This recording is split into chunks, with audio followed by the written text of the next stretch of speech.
Good morning. We're going to watch a short video here.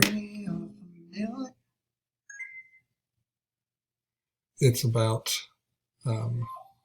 parallelograms.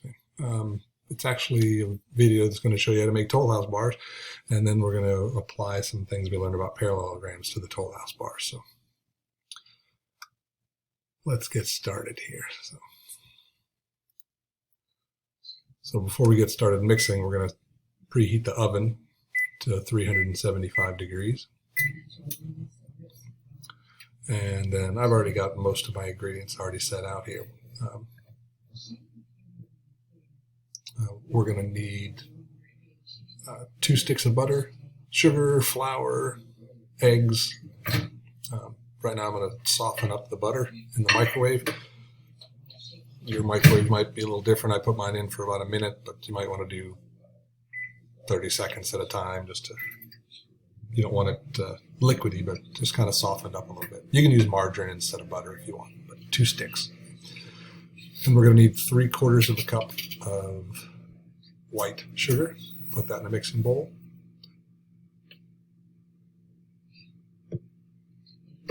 And then 3/4 of a cup of brown sugar.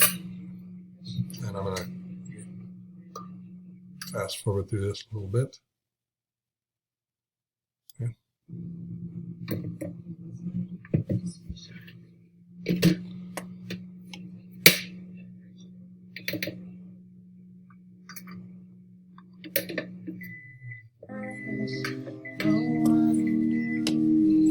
So the butter's softened up now. We're just going to dump that in the bowl with the sugar.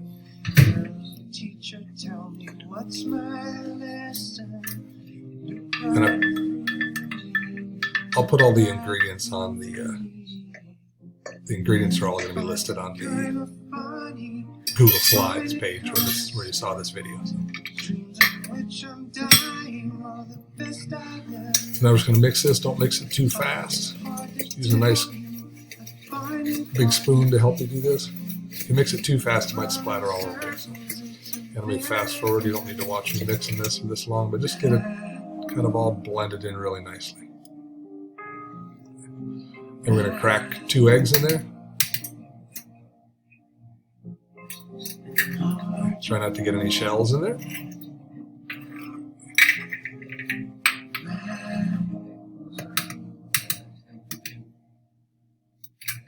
And again, when you're mixing up these eggs in here, don't mix it too fast. Start off slow so you don't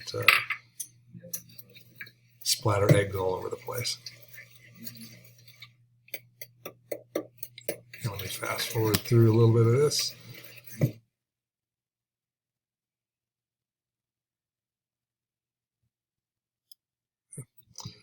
Now we're going to add about 1.5 teaspoons of vanilla. You don't have to measure this exactly, but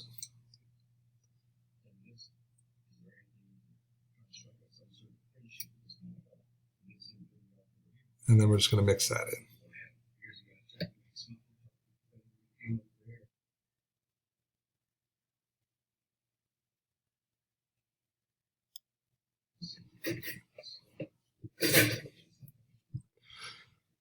Right. Now I'm going to measure out the flour. We need 2 1/4 cups of flour.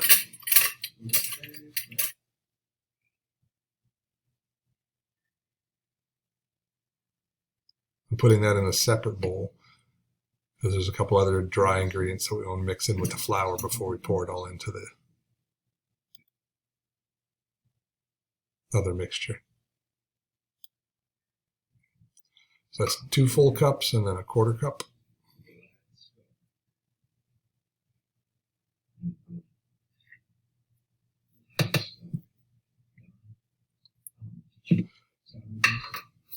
And then we're going to add this a little bit at a time to the other mixture. And again, don't pour it in too fast. Right. So this is the other dry ingredients we're going to put into the mixing with the flour. It's 1 teaspoon of salt,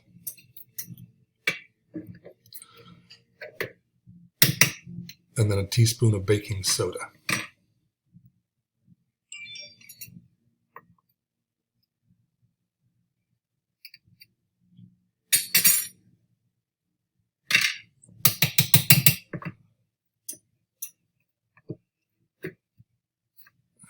I'm just going to take a fork and kind of whisk that around a little bit. Mix all that. And again, just pour maybe half of this in with the other mixture. Stir it up slowly because that flour will make a mess if you go too fast.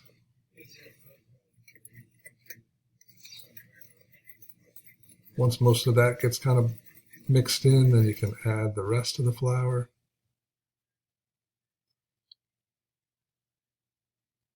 Again, you don't have to stir for too long. Just try and scrape the sides every once in a while and get all that flour mixed in really good.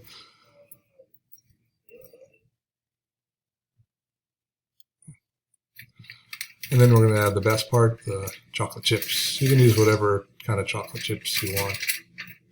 Semi-sweet, milk chocolate. I'm using dark chocolate this time. And now with this, you don't want to stir it too much. You just kind of want to fold it in. The batter's already been mixed up. We're just kind of distributing the chips throughout the whole mixture. And then this amount, you're going to put in a 9x13 pan.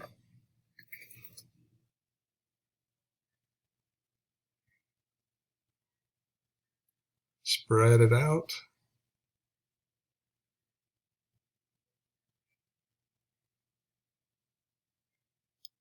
You probably have a little left over in your bowl. You don't have to scrape every single little tiny bit out.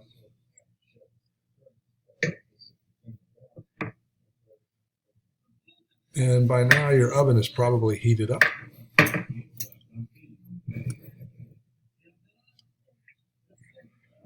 Once it gets heated up, mine's almost to 375, close enough.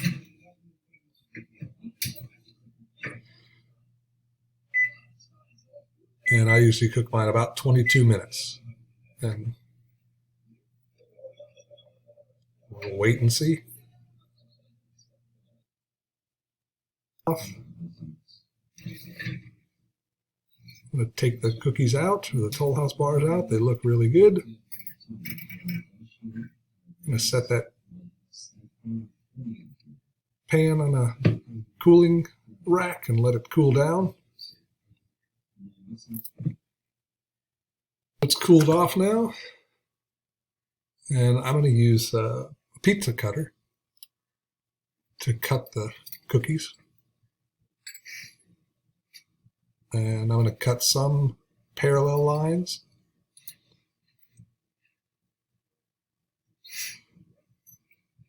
You don't have to cut it in this direction. You can cut it perpendicular to the sides. I'm just doing it this way so I can get some different shapes here. So some of these lines that I'm cutting are going to be parallel. Some of them are not.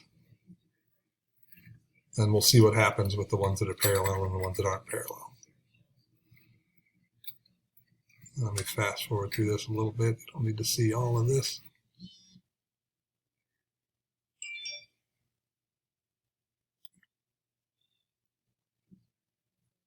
Now this first one that I'm taking out, this is one that both the sides when I cut them were parallel, both pairs of sides.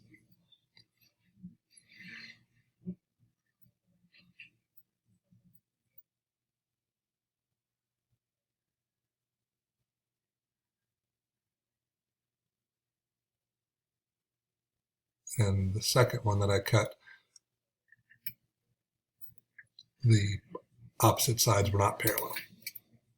So this is the one where when I cut both sides they were parallel, and I'm going to measure the opposite sides. And the opposite sides should be congruent, and they are. Both pairs of opposite sides are the same length. This is the one that I cut where the sides weren't parallel. And when I measure those opposite sides, the opposite sides are different lengths. So when we make a parallelogram, the opposite sides have to be congruent, both pairs. Thanks for watching. If you want to try and make some cookies and keep yourself occupied a little bit while we're